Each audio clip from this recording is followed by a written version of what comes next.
what's up? My name is JMO, and today I'm going to be showing you guys how to make this cool glass transition effect in After Effects. I'm sure you guys could do this in other editing programs. That's just what I'm using here today with the built-in Shatter effect. So it's actually really simple and easy. So let's just hop into After Effects and get to this. So basically, I'm going to be transitioning from this clip right here into this clip right here. And the first thing that we're going to go ahead and do is roto brush out our subject on the second clip here. So I already went ahead and did that, and if you guys don't know how to roto brush, it's never been easier in 2025, so I'm not really going to go over that right now, but I went ahead and just adjusted the feather, shift edge, and then the use motion blur and decontaminate edge color boxes are checked, and then I went ahead and added on the refine soft matte. That's just to clean up your rotos if you're lazy like me and you don't really want to spend too much time on them, but it's just for the sake of the tutorial, so bear with me here. And so first off, we're going to add on the shatter effect to this first background for the second clip. But first off, what we're going to have to do is actually reverse this clip. So let's make the roto invisible for now, and then on the background layer, I'm going to go ahead and time reverse this. So I'll just come down here, right click, go to time and time reverse layer, and then just go ahead and render this out real quick. Cool. So then I'll just go ahead and drag that clip in here and delete the old one and just drag this one in here like that.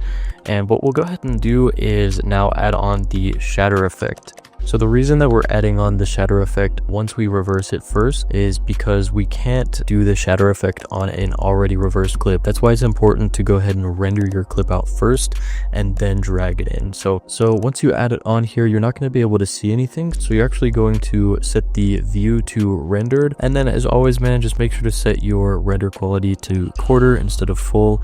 That's going to help you edit 75% faster and save you tons of time. So obviously that's going to create the shatter effect, but it's going to look really weird at first. So first up, what you're going to want to do is open up the shape and force 1 drop downs, and then go ahead and change the repetitions to 18. It's just going to add a little bit more variation, and I find that anything above that or anything below that looks pretty dumb. And then you're going to go ahead and change the pattern to glass, and that's just going to give this kind of glass look to it. I'm going to go ahead and then change also the extrusion depth. I'm going to just bring that down. That's going to make those glass pieces either thicker or thinner, and I find that if it's too thick it looks stupid, and if it's too thin it looks stupid. So just find like a kind of happy nice medium. I think that this looks fine right here. So now we have something that looks like this right here, and what you'll go ahead and do is just pre-compose this layer, move all attributes into the new composition again, and then just right click this, go to time and time reverse layer. So we reversed it, added on the shatter effect, and then reversed it again. So now basically what we have here, when we make this roto layer visible at the end of this clip, it's going to look like basically the glass is reversing and coming back to kind of where our subject is right here. So it looks pretty cool. And then we can also do some like retiming later to kind of clean that up a bit. So now we kind of got the hard part out of the way. If you want to just make these invisible to help your render times, you can go ahead and do that. So now for the first clip, what we want to do is we want to make this one shatter as well. So what we'll do is do Control D to duplicate that clip, and then we'll also basically just repeat that process. So I'm going to reverse the layer and then drag it over, and then I will basically export this as well, because if you try to do the shatter effect on the reverse clip, it's not going to work. You have to do it on just a regular forward clip, if that makes sense. So I'm going to go ahead and just render this out real quick. Cool. So now we can delete the old one and then drag the new one in under here. So now we can repeat that process. So on that bottom layer, add on the shatter effect, and then, you know, go to rendered, go to shape, change it to glass, go to change repetitions again to around 18, and then we can change the extrusion depth again if you just want to make those a little bit thinner. And then go into force 1, change the radius to 0.6 again to kind of stretch it out a bit. And that's actually pretty much it that we need to do for the shatter effects. I noticed that the shatter effect really fills up your cache, so I'm just going to go ahead and go in here, edit, purge all disk memory and cache. As you can see, I was only editing for like a minute or two, and it pulled 16 gigs from my PC, which is really annoying to deal with, but it's all good. I'll always kind of continuously purge all of my disk memory and cache kind of as I'm editing music videos, and that's also really going to speed up your render times, and that's just, you know, pretty essential. I'm going to go ahead and duplicate my roto layer here that I'm transitioning into, and then I'll just pre-compose it, and then I'll right click on the first frame and go to time freeze frame, and then I'll go ahead and just drag this over a bit. And then this is the little mask transition that we're going to do. I'm just going to keyframe it in here. So on the last frame, just leave it where it's at. And I just like to keyframe every value. And then over here on the first frame, I'll go ahead and bring the position down all the way until it's off of the screen.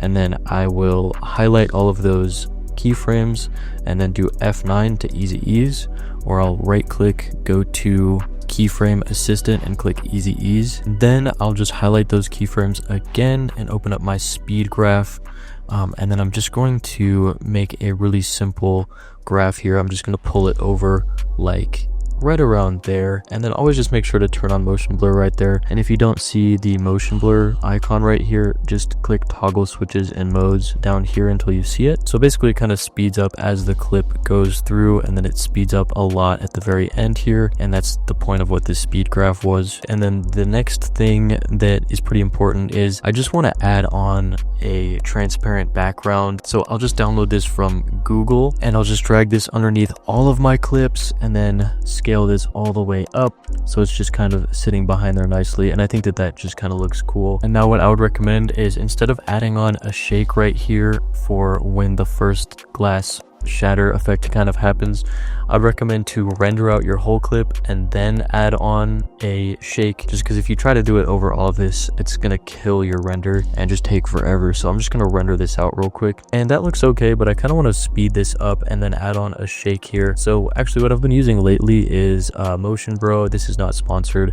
I just like these little fade transitions right here. So right where I want that shake to happen, I'll go ahead and just add on this vertical kind of shake movement thingy right here, and then I want it to be pretty quick, so I'm only going to let this transpire for a really short amount of time. So I'll just go ahead and trim both ends of it. So something like that is kind of what I have for the shake. And when you guys do this on a bass hit, or when the bass drops in like a song or something, it looks really cool. What I kind of want to do is speed up this part where the glass is shattering. So I'll just go ahead and split my layer with Ctrl+Shift+D again, and then speed this up by right clicking, going to time stretching this, and then bringing it down to like around 70 or 60, and then just drag this clip over. Now, something that I think is really important, if you guys don't have this, I would recommend getting it.